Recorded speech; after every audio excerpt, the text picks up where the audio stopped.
Okay, so new this week, Dubsado just launched their new form builder, and I'm here today to walk you through what that means, how to use it, how to make some pretty cool forms, and maybe some things it doesn't quite do yet. I'm Lauren with The Smarter Creative. I am here to help creative small business owners work smarter in their business, not harder. I'm a certified Dubsado specialist, aka a Dubsado pro. I love all things Dubsado. I love how it streamlines the inside of your business, and we're gonna talk some about that today.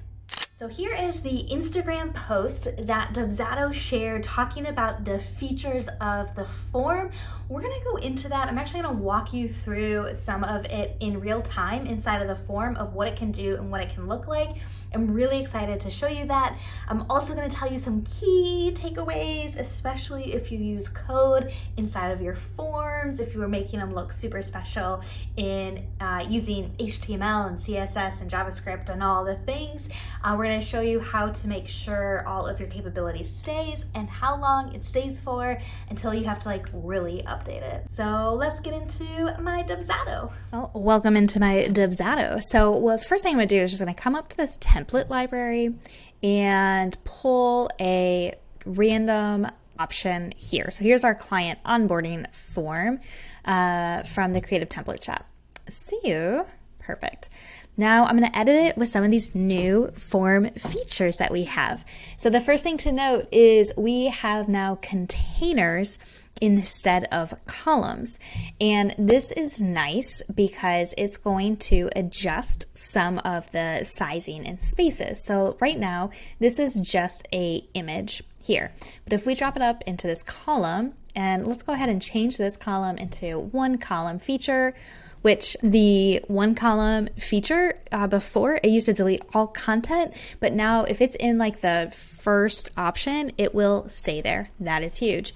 As you can see, my container settings, it says that I have legacy mode in form settings turned off. So I need to go into settings and turn off legacy mode to make sure I have the full capabilities of everything that this new form builder has. So in this container, I'm able to change the container width. And I'm gonna make me smaller. All right, change the container width, and then I can add a background color.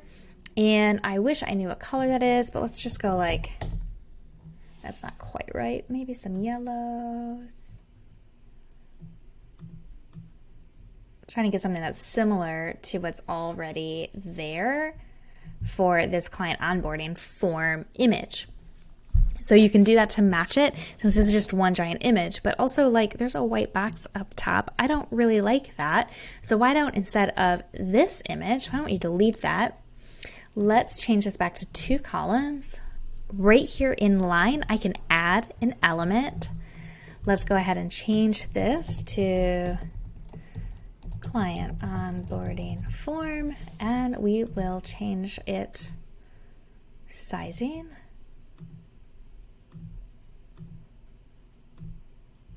Perfect.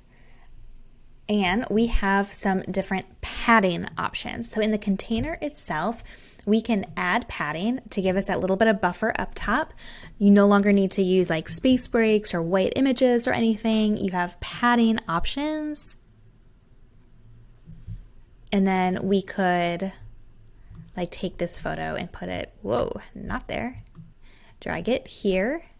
Let's go ahead and delete this. Now it's a client onboarding form. You can still make this photo on the smaller side. So let's go 60% and then make sure it's left aligned so it's right next to here. And this now is all responsive. Before, when I just had a photo there, it was gonna shrink with the page size, so it's all responsive. I know I have a lot of clients who do not want to see this text going fully across the page. They'd rather see it shrunken in. So this is a two column container.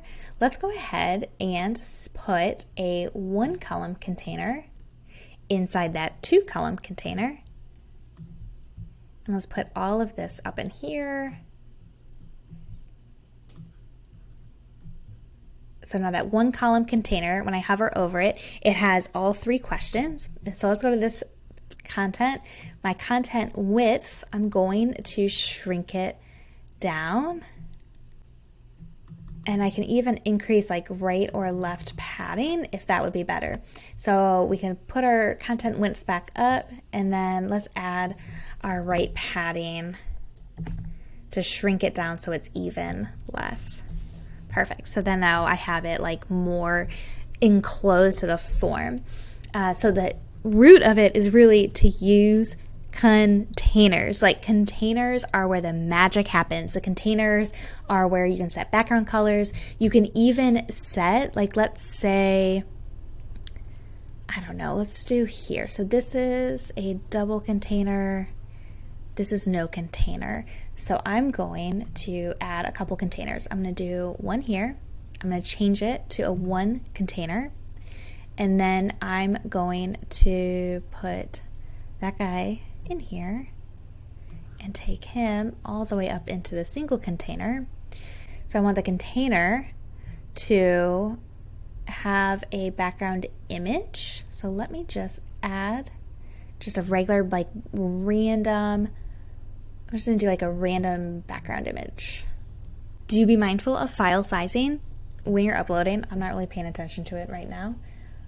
You can always hit reset if you pick a photo and it wasn't the one you wanted. You can hit reset.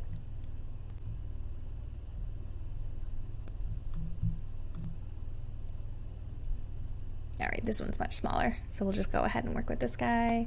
Lovely. So my background photo is now there, but it is only partial of the page. So I want to make sure my container width is 100% of the form width.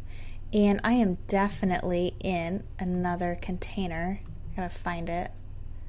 Let's go ahead and scooch him up and out. There we go. So this container is what I was trying to use. So now I have like a nice photo background. And here, this photo, it was not saved as a PNG, it was saved as a JPEG. So if I were to reuse this kind of a photo, I'd make sure, especially like in Canva or Adobe, whatever, make sure you have a transparent background so it looks like it's a layered look and you can't like really tell that there's that background color to it. Super cool. Again, I feel like my favorite padding is a 75 on top and bottom to just give it some like breathing room. Like, you always want to make sure you include white space and just breathing room on your forms. And even like this photo, it has to be the container to have it go all the way across. But if we were to do that, if we were to change this to a 1 container, content width 100%, let's push this up. Okay, so it's not going 100% across. We need to change our content width to 100% of the block, and then it will go all the way across. So let's preview. So this now goes all the way across. I have like background colors here, my thank yous all the way across, and then this at the bottom. This is my brand color that I have set up for my sample Dubsado I'm in. Where's that yellow comes from, and then this bottom is just white, and I wish that would change. I wish we had some like edits here for that bottom, but right now that is not the case. But there is just using this new form is super nice, especially when it comes to adding elements. When it comes to these background images, I like that you can have a background color, and let's go like lighter color. And then you can change the image opacity. So the image opacity is going to blend into then the color that you've set in the background. So if you do a darker color and you decrease opacity, it's going to be darker overall, and then lighter is vice versa. And this is nice because it will help you with your text reading to make sure your contrast is right from the text over the image. And then editing text, you can now do inline. So before you'd have to like double click, it would pop up a new window and you'd have to edit in there. That is no longer the case. You can just click in and edit it, and it is amazing for that. The other thing to note with this new form builder is the fact that our project settings are in a different place. They are now under the gear icon here for general settings. We have a expiration date that you can always put, your completion alert, or like at the header and then the body of it, because it has like 2 lines when you complete a thing, when you complete a form. And you can always do password protection. This is what used to be a private form, but they renamed it to just be password protection, to be very clear on how to access the form. So it's ultimately goes into the portal, and it is password protected that uses your client's portal to access it. We then have design settings, maybe. Yeah. Our forms question styling. This is where you can change the look of all of your questions here, change the font size, all of your general styling padding is going to be here, top and bottom. And then the button at the bottom that we saw that just said submit, you can change it here, like let's go, and it'll edit that. Everything else though has stayed the same, like what you can add in, the different options, it's all the same. Now if you have coding inside of your forms, you want to be really aware of toggling off that legacy setting that we did in the beginning. So under settings, and we have legacy mode off and on. So if you have code embedded inside of your form, you for right now most likely want to keep your legacy mode turned on to make sure that all the settings are moved over. What that does is it doesn't allow you to do all that fun container work, but then you can always turn it off, and when you're ready and like your coding's been updated, and it'll be there. But if you've had anybody that has like built out forms for you, just reach out to them and ask them about what you should do, and they'll be able to guide you for it. If you found that helpful, please give me a like down below, subscribe to my channel, and hit those notification bells. I put new videos out every week on tools and resources to help you get organized inside of your business. It's what I do, it's what I love to do. If you are overwhelmed inside of your Dubsado, schedule a clarity call with me today. I want to come in and help you get organized in your Dubsado, figure out what's happening, and build the Dubsado of your dreams. If you're new to Dubsado, you're just trying to figure out what on earth to do, there is a link below for a coupon code that gets you 30% off your entire first year of Dubsado. And starting July 18th, 2022, so if you're watching past this, sorry, no good. But starting on Monday, there is a birthday sale, and you can get in at the lowest rate of Dubsado possible. And then you can use my discount code on top of that to like really get a good deal. So go and do that now. Use those links. I cannot wait to see you next week. If there's anything you'd like to see me cover, make sure you add it in the comments, and I'll see you next time.